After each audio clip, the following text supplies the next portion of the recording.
Hello, Grandma Lois here, Lois Baird-Rice. Anyway, I'm going to start out today with the Father's Prayer. It's Our Father. Our Father, who art in heaven, hallowed be thy name. Thy kingdom come, thy will be done, on earth as it is in heaven.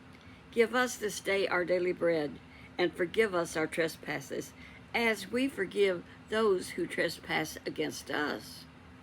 We forgive also, don't we? And lead us not into temptation, but deliver us from evil. For thine is the kingdom, and the power, and the glory, forever. Amen. You know, unless we forgive people, it ties God's hands, and he can't forgive us. So he forgives us as we forgive others. Don't carry grudges, kiddos. Well, that's for today. Now then, we have had fun today.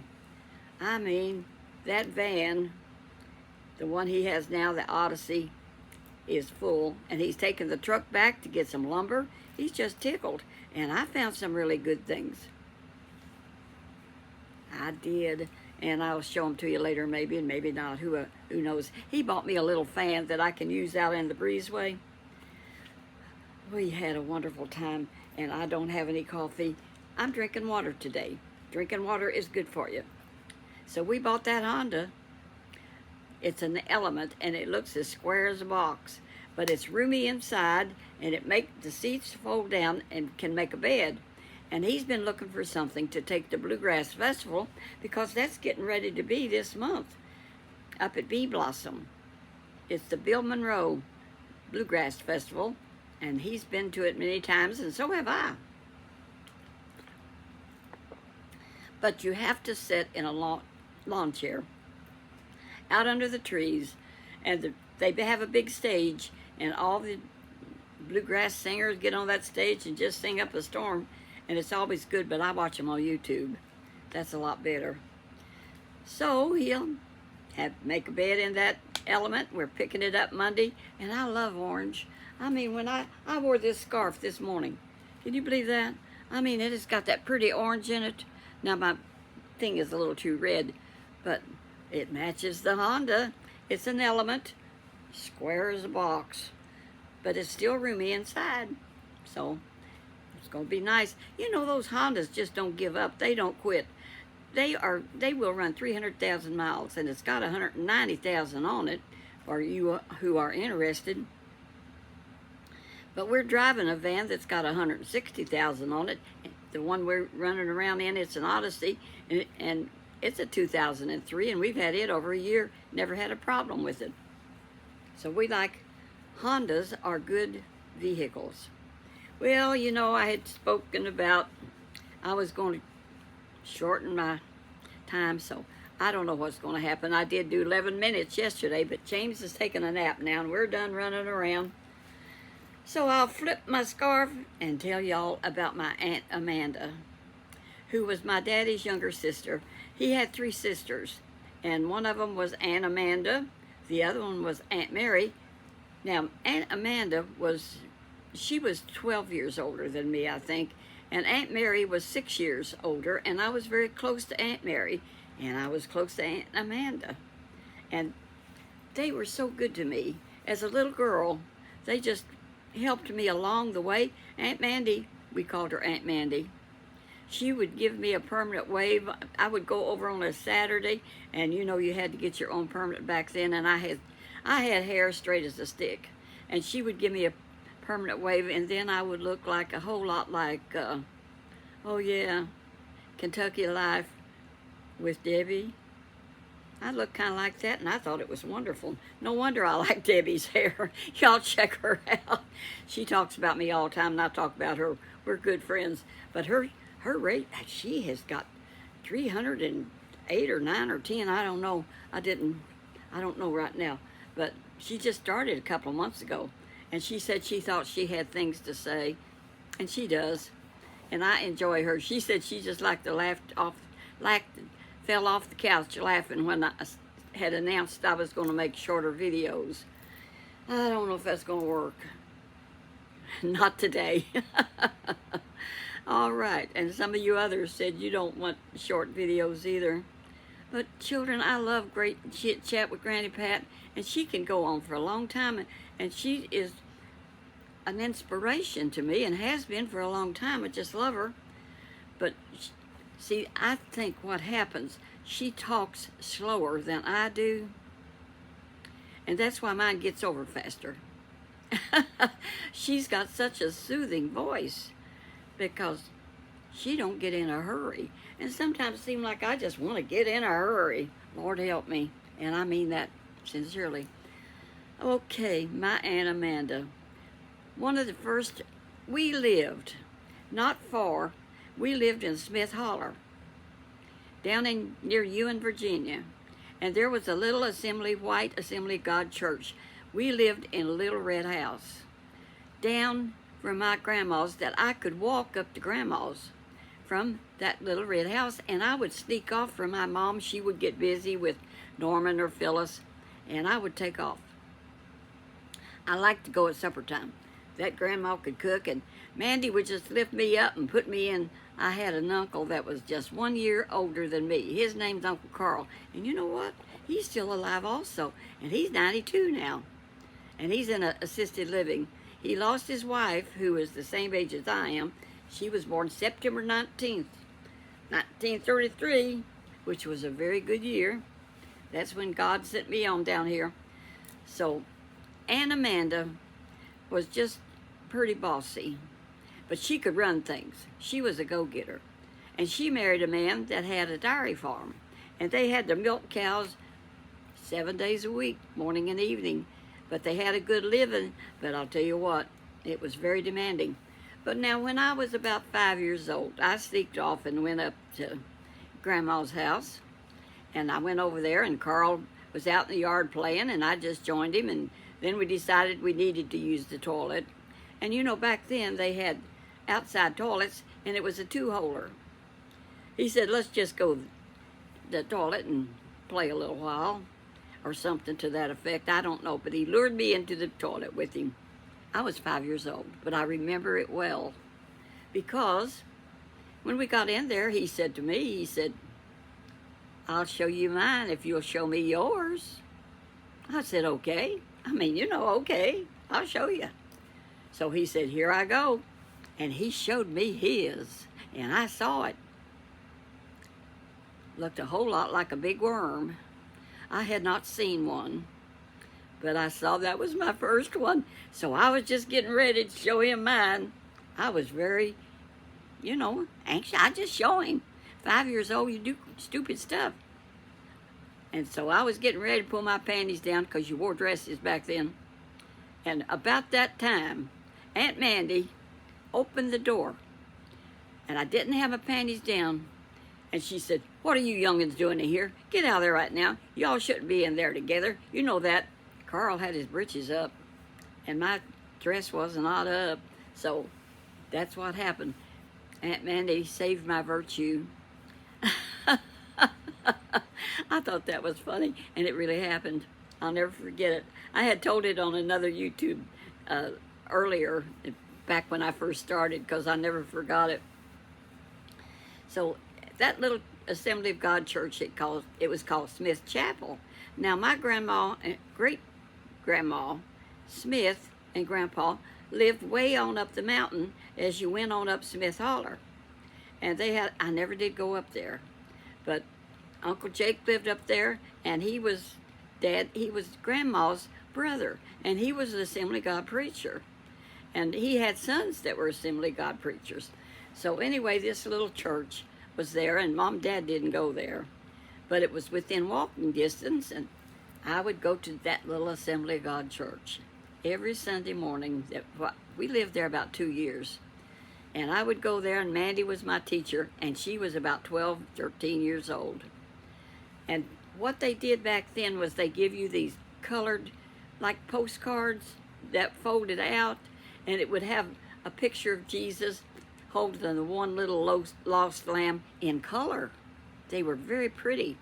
And she would read the little story to us, and then read it from the Bible, and she just told us the story of Jesus and the little lamb that he saved, or how he was in the boat, and then he walked on the water, and how the other guy, and Jonah and the whale, and all those kind of things.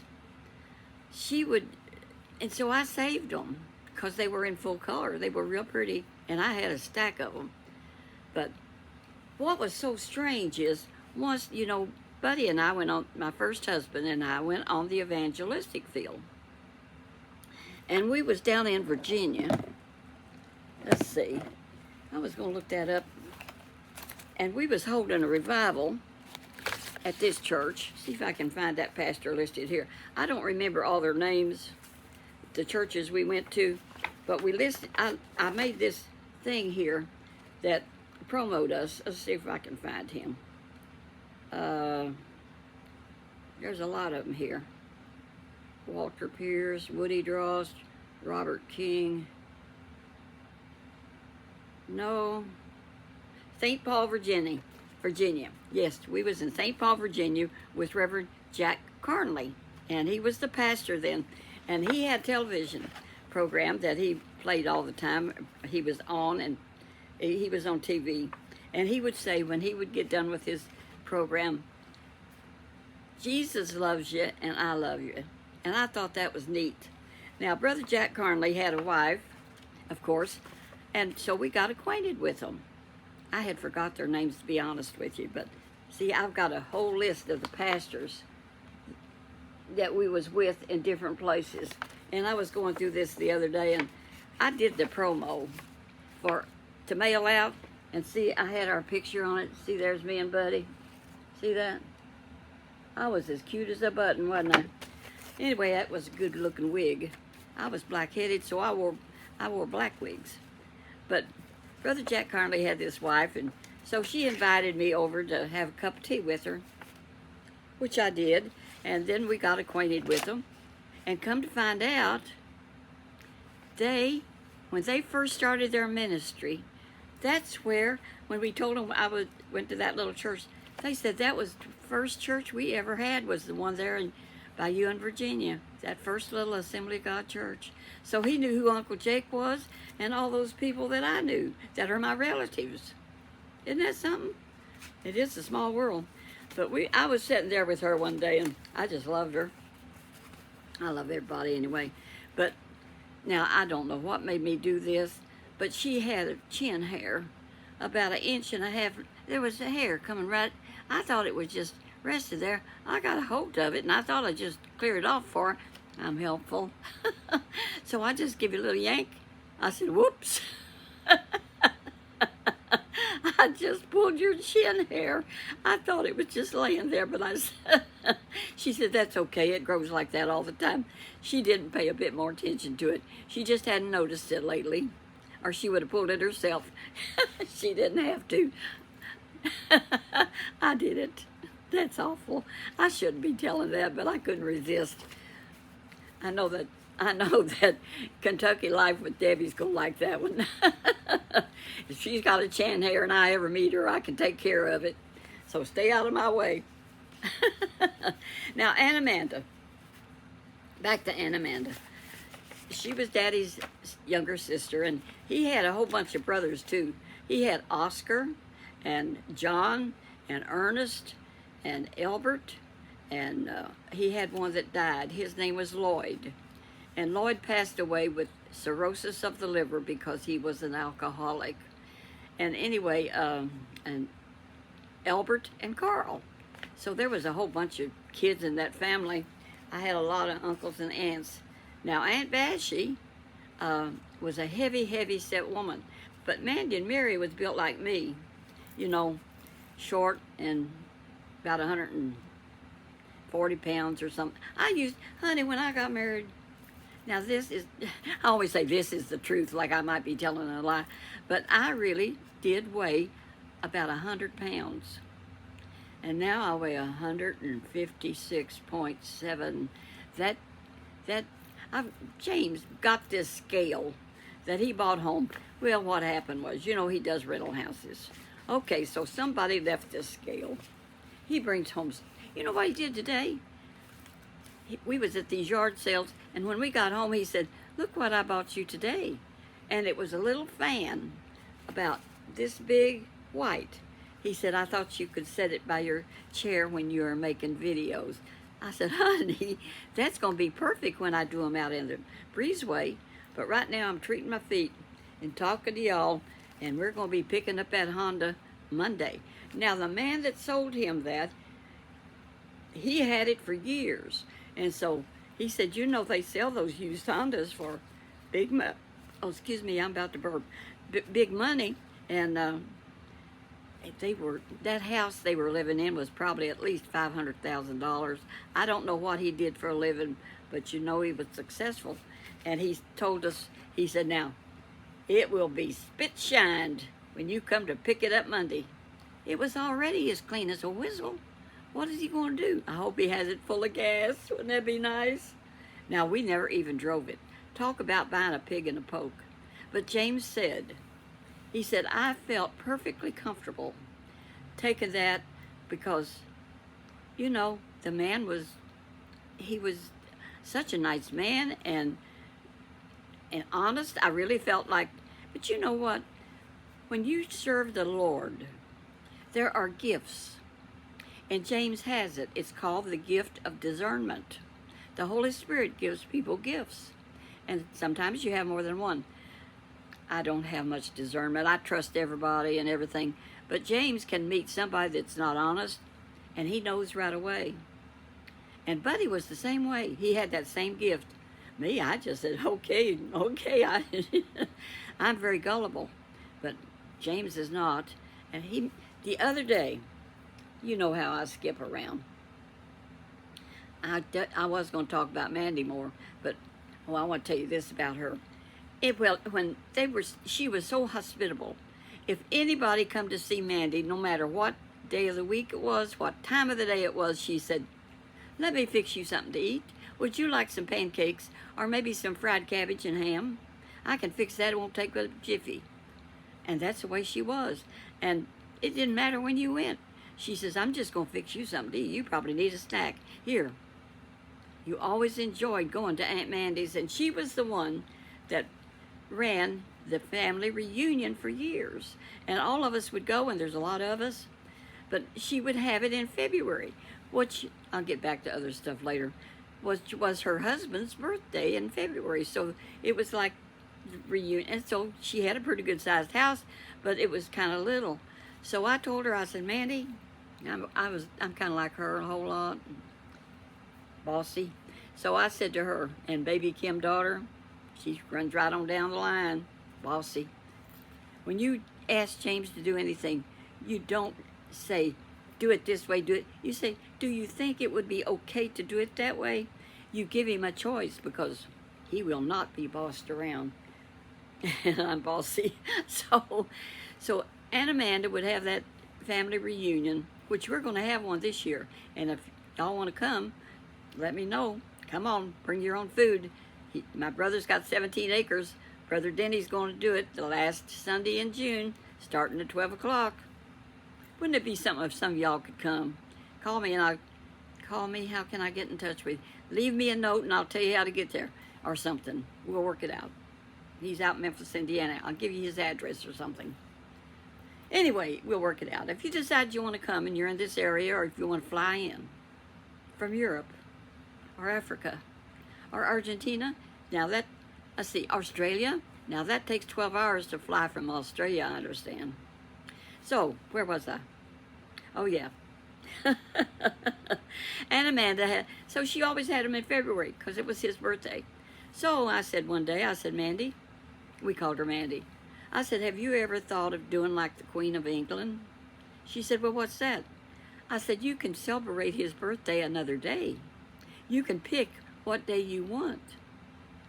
She said, you know what? I never thought of that. She said, let's do it. What should we pick? I said, now that's up to you. What do you think? She said, well, I think a good time would be the last Sunday in June. I said, sounds perfect for me. So we did it. She did it. And so then when we had family reunions at Aunt Mandy's, she had a farm, you know, with all them cows they milked, and later on they got beef cattle. And her son still lives there, and he's got beef cattle. He got rid of all the milk cows when Mommy and Daddy went on to heaven. which they have been in heaven quite a few years. And he died, her husband passed away quite a bit younger than any of us, and so he was in heaven. And do you know what? Aunt Mandy got married again. And you know who she married? She married the undertaker down in the country there. He had, and he just treated her like a queen. She got married again, and she was very happy. And he used to, when she wanted to go shopping or something, he would give her $100 bill and tell her, just buy whatever you want today. And he was just so good to her. James does that to me too. He did that when he gives me my grocery money. He gives me $100 to spend any day, anything I want. And you know what I did today? I used part of that to take him out to, well, we went to like breakfast, lunch, and it was good. So where was I? I don't know. My mind goes like a butterfly. And Amanda. So now, guess what? We have, Denny said this might be the last year we have a family reunion. But this would be the third one that my brother Denny and his wife Patricia have hosted. They've got about 17 acres out around Borden, Indiana. And they have 2 big ponds, and they got a lot of big trees. And he said, I got a big fan if it's going to be too hot for you. And then for a few years, we had it at Buffalo Trace at Palmyra. And when I was alone one year, it was so hot. Sometimes it can be so hot that last Sunday in June. And they had it at Buffalo Trace a few years, and everybody would meet there. And when I didn't have a husband, and I decided I was going to go to the family reunion. I had made my deviled eggs and stuff to take, because we all do a pitch-in. If you fly in from Australia, bring us an Australian dish, but why not? So I drove out there, and it's about 18 miles out to Palmyra. It's near Palmyra, Indiana, which is quite a ways out to Buffalo Trace Park. It's a park. You can camp, you can fish. They got different things you can do out at the park. If you're not in Harrison County and I'm in Floyd County, you have to pay $5, and you just pay it. But so that day it was hot, and I didn't have a husband at the time. I was all alone, and I drove out there, and I thought, well, I'll go to that. But it was so hot. I mean, but I had air conditioning in the car, and I said, I know I can't take this. The weather was up 85 degrees or something.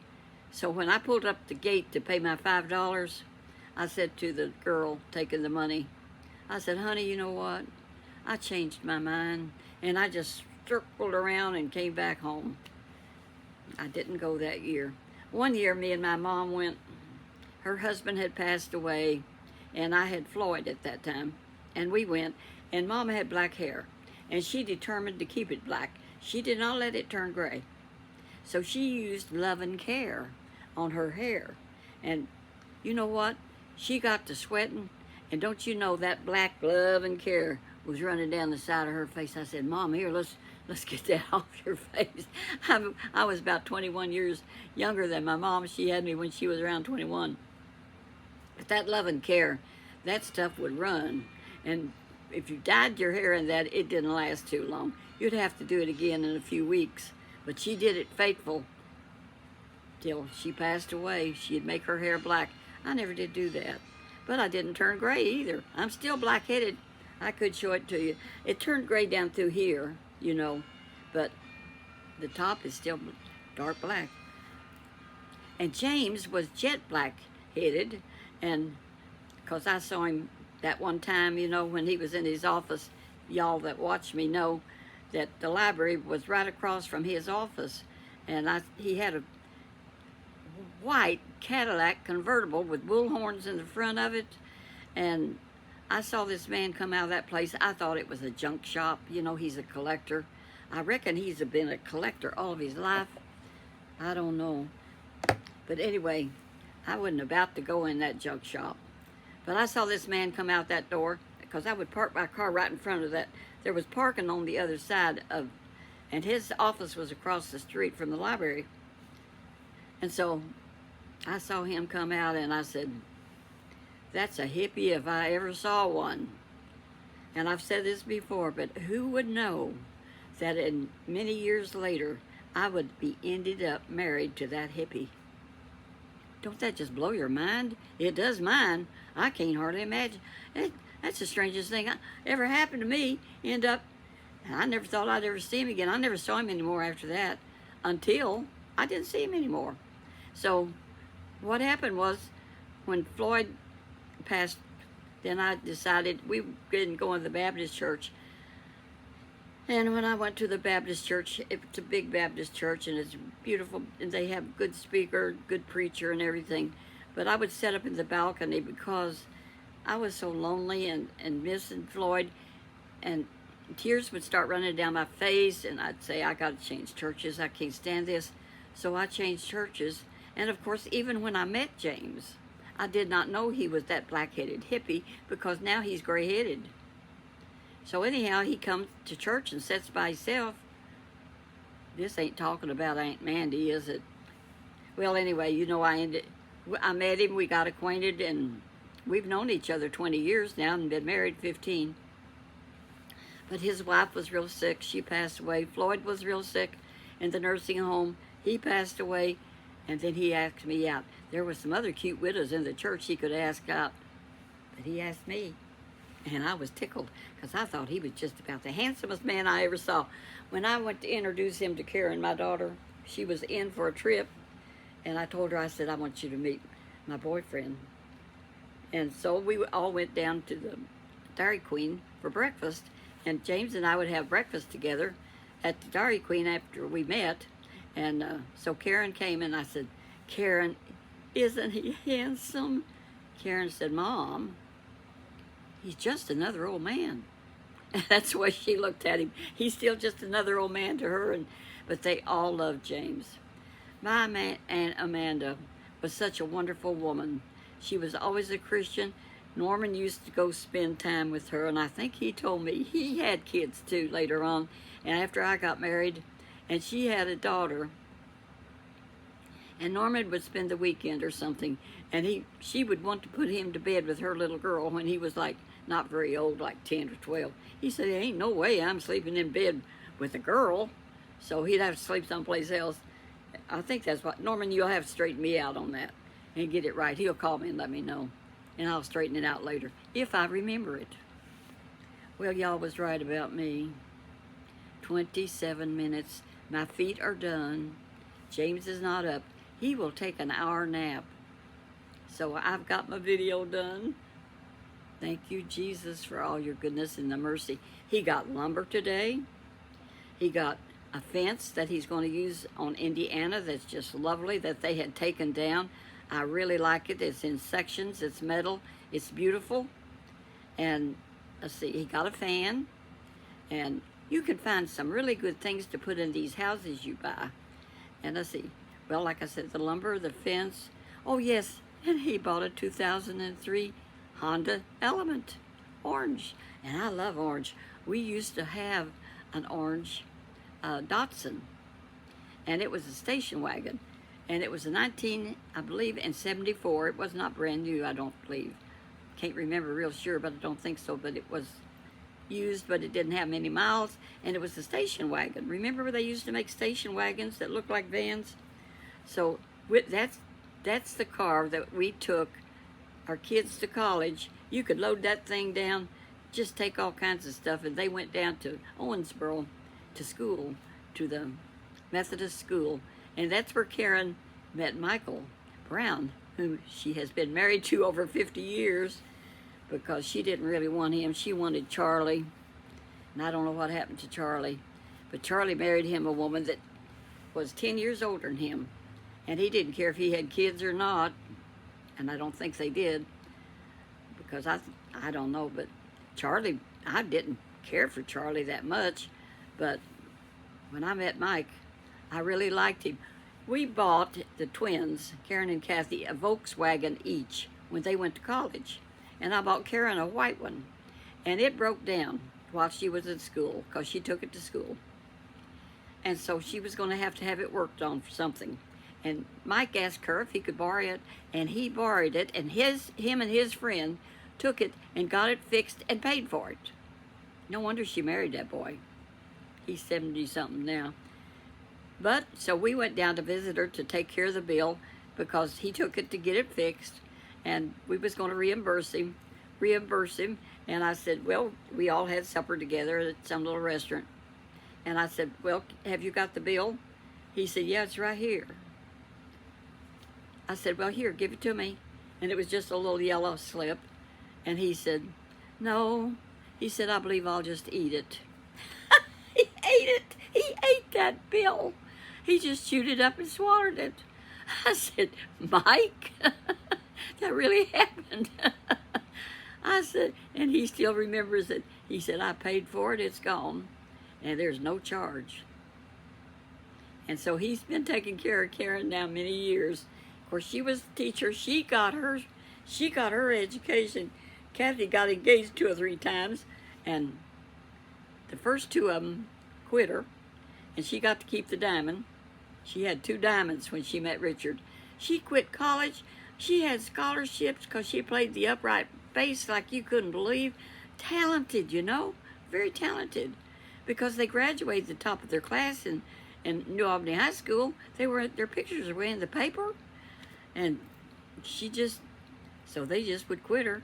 And she came home, and she got her a job at McDonald's, and I was so aggravated that I sold her bass because it looked like I was just aggravated. So I sold her bass, and I prayed about it. What am I going to do? But Kathy, here she is, 20 years old, at home living with us. I don't dig that much. You know, after they're on their own, if they got to fly the coop, they got to get on their own. That's the way we always was. I mean, you know, grow up already. So she had a job at McDonald's, and she got a checking account. And I said, Kathy, if you're going to live here, you're going to help with groceries. And I have decided to charge $15 a week, and you have a checking account now. You can just go ahead and write me a check. She said, really? I said, yes, really. Write me a check. She got her checkbook, and she wrote a check. And then she just took that check right in the kitchen table. She just pitched that check right across the table to me, and I just grabbed it. It was flying, and I said, thank you. And I put it in my pocketbook, and I cashed it. And it helped buy groceries. I mean, you know. So, like I said, I prayed about it, and the Lord said, send her to Bible college. It was 500 miles away, and the headquarters out in Springfield, Missouri. And so I made inquiries. You know, I'm just a young mother. I'm in, 41 or 2, and that's young now compared. And so I found out that they was going to have orientation and stuff that you have to have, that my friend Debbie is taking her little girl to in orientation at U of L. And so we'll have to find out how that goes. She'll let us know. So I took her out, and we met such good-looking guys. But no, there was this one that had an afro, and she brought him home for Thanksgiving because we let her have a car. And it was the one with the afro, and he's Jewish. Richie Cohen. She married Richie Cohen, and they have 4 wonderful kids, and they've been married almost 50 years also. Well, the Lord just went before us and made those crooked places straight. And, you know, the Holy Spirit leads, guides, and directs you when you serve the Lord, because you pray about things, and then you get an inkling of what to do, and you know what's right, and you just do it. It's just like I was saying earlier about those gifts. See, I always prayed about my kids, and my life, and James's life, which I pray for now, and Buddy's, and Floyd's. And a wife is a helper and a supporter. And a man who finds a wife, the Bible says, finds a good thing. Most of the time. I know some women are meaner than anything. Fact is, it reminds me of the time, if you get a bad husband, down on Beeler Street, the shotgun house that we lived in, which is now torn down and gone, a woman named Martha lived next door. She's gone also. But she had 5 boys, I believe 4 or 5 boys. And she lived right next door to us. But she had a tomcat for her husband. And one day, I heard all this yelling, hollering, don't hit me, don't hit me. And Martha was chasing Smitty, his name, out of the house with a broom. She had a broom and she was hitting him as she come. And she said, and don't come back. She had caught him out with a woman, and that was the end of their marriage. And she's Catholic, and she never believed in getting married again. You know, she raised those kids by herself, and later on she was able to build her a house right across from her favorite Catholic church. And I visited her, and she was a happy woman. But Smitty, he was a tomcat, and I don't know if he ever settled down. I don't know what happened to him. So Martha had a calm life. She loved the Lord, and she knew Jesus, and so she had a happy life. And that house she built was lovely, and she could walk right across the street to her church. So I'm going to close. I got to hush.